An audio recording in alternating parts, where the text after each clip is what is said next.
ሰበር ዜና ተኩስ አቁሙ ተጣሰ። የእስራኤልና ኢራን ተኩስ አቁም ስምምነት ላይ ከደረሱ በኋላ ትንሽ ሳይቆይ የተኩስ አቁሙ ፈርሷል።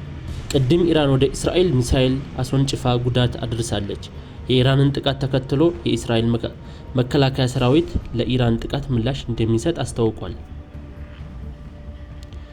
ኢራንን እንደራደር በሚል አዘናግቶ ያስመታት ዶናልድ ትራምፕ ነው።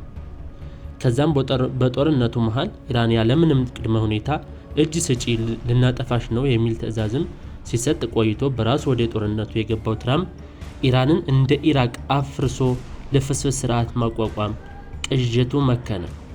ናታንያሁ ኢራንን እንደ ሶሪያ እናደርጋለን የሚለው ድንፋታው ተነፈሰ።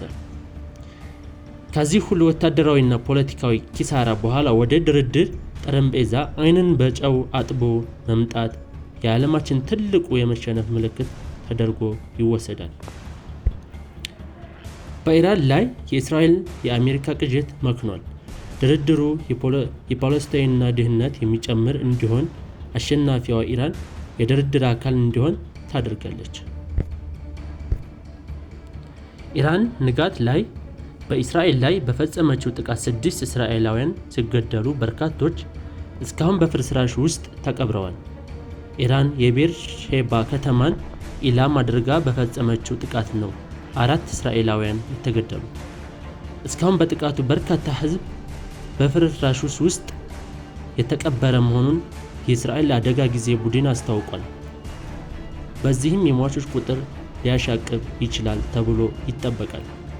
ከፍርስራሹ ውስጥ ሕይወት የማዳን ስራው ተጠናክሮ መቀጠሉን እስራኤል ገልጻለች።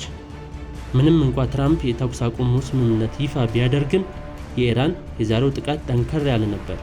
እስራኤልም የአየር ክልሏን ዘግታለች።